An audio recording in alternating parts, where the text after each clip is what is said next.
เมษาธันวา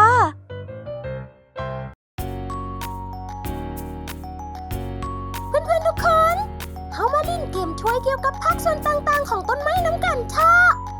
เพื่อนๆฮู้บ่ว่าต้นไม้ประกอบมีภาคส่วนใดแน่นอ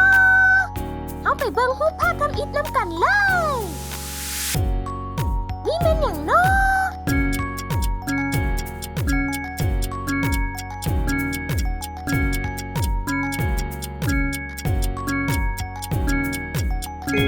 แม่นแล้วนี่แม่นมากส่วนนี้เด้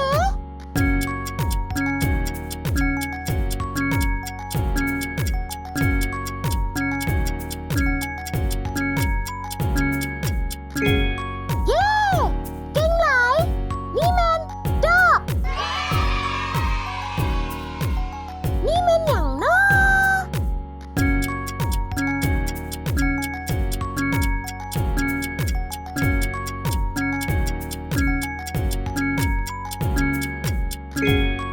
แม่นแล้วนี่แม่นใบนี่แม่นอย่างน้อ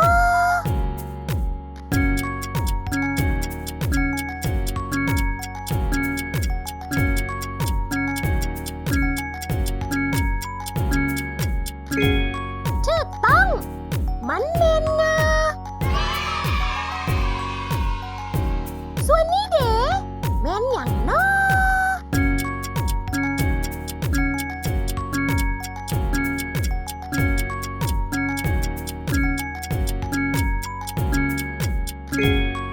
แม่นแล้วมันแม่นลำต้นเก่งหลายรูปสุดท้ายนี่เด้นี่แม่นอย่างน้อ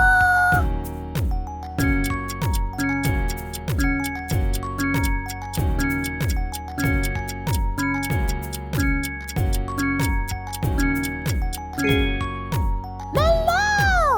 มันแม่นหากเย้เก่งหลายทุกคน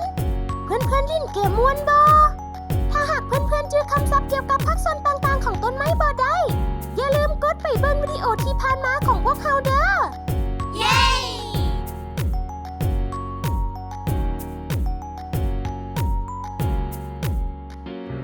เพื่อนๆทุกคนอย่าลืมติดตามวิดีโอของพวกเราเด้อ